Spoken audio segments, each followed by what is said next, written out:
Capítulo 10, Design de cena. Aqui o Maki vai apresentar alguns componentes. São esses componentes: pontos de virada, pistas e recompensas, dinâmica emocional e a escolha.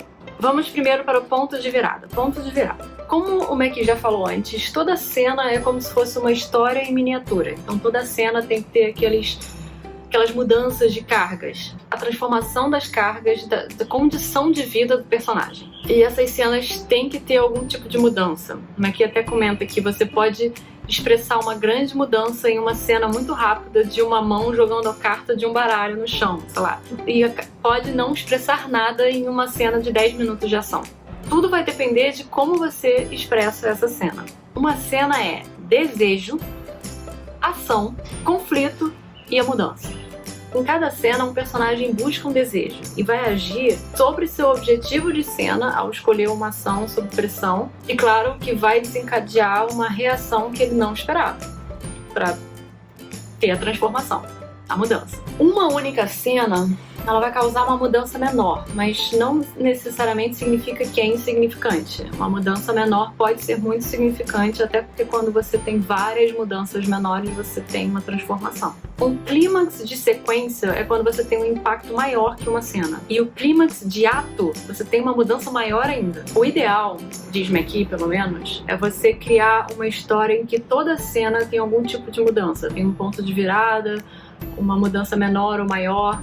Porque assim, os efeitos das cenas que você vai criar na sua história, eles vão gerar surpresa, uma curiosidade crescente, visão e nova direção. A ideia aqui é que quando você escreve uma história e o mundo reage de uma forma diferente que o personagem protagonista está esperando, você incita a curiosidade. É lógico que não é tirar nada do chapéu. A ideia é que o autor habilmente, sutilmente insira aquelas respostas ao longo da história e da narrativa, e o público se satisfaz ao encontrar essas verdades. A visão dessa verdade se junta à curiosidade, e a cada ponto de virada a história caminha para uma nova direção. É nessa hora que o espectador tem que se perguntar: caraca, o que está acontecendo? O que vai acontecer e como? Nesse momento, o Maki dá um exemplo bem bacana de Star Wars, que é a cena que o Luke está lutando com o Vader.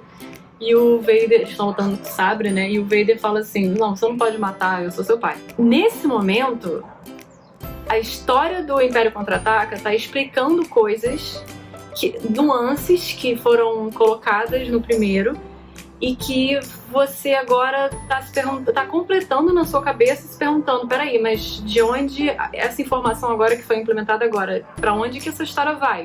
E essa seria a nova direção, seria o Retorno de Jedi, uma nova história em relação a essa informação que foi dada nesse momento, nessa cena. O cara que está contando a história, ele meio que abraça o público e fala: amigo, vem cá, que eu vou te contar uma história. E ele conduz esse espectador, esse leitor, através de cena. Então cada cena tem que ter esses pontos de virada, essas transformações em cada momento, para o leitor, o espectador, querer continuar vendo ou lendo. Você precisa instigar a curiosidade nele o tempo todo. Contar a história, e o Maki não é o único que fala isso, eu já fiz muitos cursos de muitos escritores e todos eles falam essa mesma coisa. Contar a história é contar uma promessa, é fazer uma promessa para o seu leitor. É tipo: me dá sua atenção que eu vou te entregar surpresa, prazer e todo um mundo que você nunca imaginou. O Maki diz que uma história com bom design dá prazer cena após cena. Através da história é aquele momento que o autor tem de poder não só mostrar a sua visão de mundo, mas mostrar o que ele acha que acontece com aquelas pessoas, naquelas circunstâncias, daquela maneira e por aquelas razões. Então é um meio muito poderoso. De fato, sim, escrever uma história, é inevitável você se sentir como um deus. Pistas e recompensas. Nossas visões, nossas cenas, elas precisam ser construídas, moldadas na forma de pistas e recompensas. Deixar uma pista na história é adicionar uma camada de conhecimento. E depois de dar a recompensa é fechar a brecha que essa pista abriu. O público só vai conseguir ter essa noção de expectativa e resultado se o escritor colocar as pistas ao longo do caminho. E as pistas não podem ser sutis demais, não pode ser que o leitor não pesque, não identifique. Ou se o escritor perde a mão, força um pouco muito a barra, né? O leitor vai descobrir quilômetros antes do que deveria, de quando deveria. A ideia aqui, então, é encontrar o equilíbrio entre o incomum e o exagero. Depende também do seu público-alvo. Claro, se você está contando uma história para criança, as suas pistas são muito mais visíveis, muito mais óbvias. Se você tem um público mais adulto, claro que as pistas vão ser mais sutis. E uma vez que você fecha aquela brecha com uma recompensa, aquela pista deixou de ser pista, né, porque você já deu resultado, você, naquele mesmo momento, você tem que criar já uma próxima pista para uma recompensa que vai vir mais na frente. Aqui diz que esse malabarismo entre uma pista e outra é o que gera explosões criativas. Perdão, ele diz é uma faísca para grandes explosões criativas. Transições emocionais. Vamos lá. Não é fazendo o seu personagem chorar que vai fazer o seu leitor chorar também ou se sentir emocionado com a história. Uma cena, um conjunto de cenas, precisa representar uma experiência precisa para causar emoção. E nesse momento, você leva o público a viver aquela experiência. Ele diz que para a gente entender como causar emoção, a gente precisa entender que só existem duas emoções: prazer e dor. Simples assim. Ele é bem simplista às vezes, mas aí ele melhora um pouquinho. Aí ele vai dizer que cada uma tem as suas variações, digamos assim, né? Aí tem uma cacetada de emoção, que é felicidade, amor, êxtase, alívio, medo, angústia, aflição, ansiedade, terror, enfim. E a gente vai sentir emoção quando ocorre a transição dos valores. Primeiro, a empatia pelo personagem, e depois saber o que o personagem quer e torcer para que isso aconteça. E então entender os valores em questão na vida daquele personagem. A história deve criar alterações dinâmicas entre emoções positivas e negativas para obedecer a lei do retorno diminutivo. Isso, fala técnico comigo, Maqui. Isso, fala técnico comigo, Maqui. A lei dos retornos diminutivos é quanto mais você experimenta algo, menos efeito aquilo vai ter. Claramente o Maqui não deve fazer sexo há muito tempo, mas abafa. Nesse caso, ele até que tem um ponto. É verdade. Se você ficar usando o mesmo recurso na história o tempo todo, realmente vai perder a graça pra galera. Aquela experiência forte, emocional, não pode ficar sendo massacrante pro espectador ou pro leitor, senão vai chegar uma hora que ele vai... Tá, e aí? Cadê a emoção nisso, já que, né, perdeu a graça? Não pode. Mas o engraçado é que eu fiz piada de sexo antes, e aí ele vai dizer logo em seguida que sexo é uma exceção. Aí eu...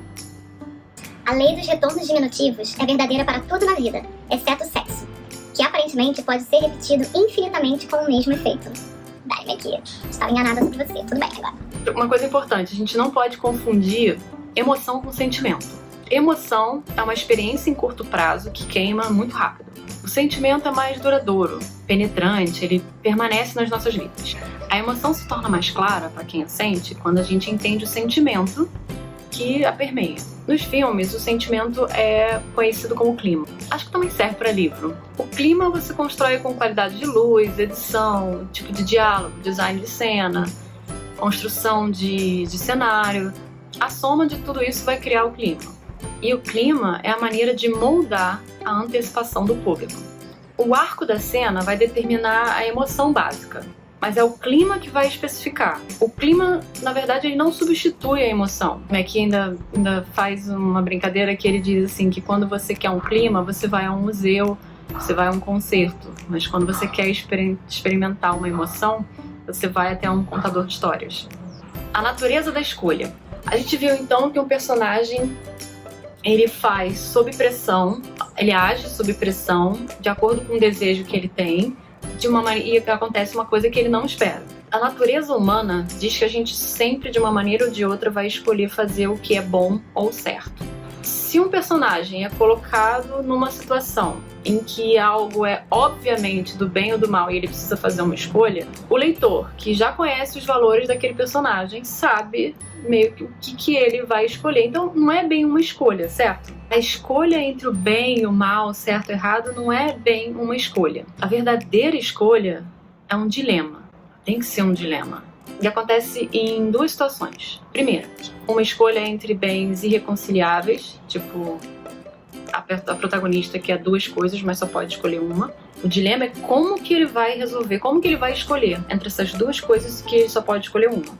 Segunda coisa, escolher o menor de dois males. O personagem não quer nenhuma das duas coisas, mas ele precisa fazer uma escolha. E esse dilema, a maneira como o personagem vai encontrar essa escolha, vai fazer de fato essa escolha, é o que vai mostrar a humanidade ou a falta da humanidade do personagem nesse mundo que você criou. A dificuldade da escolha, como que ele vai chegar a essa resposta, é que é o grande dilema.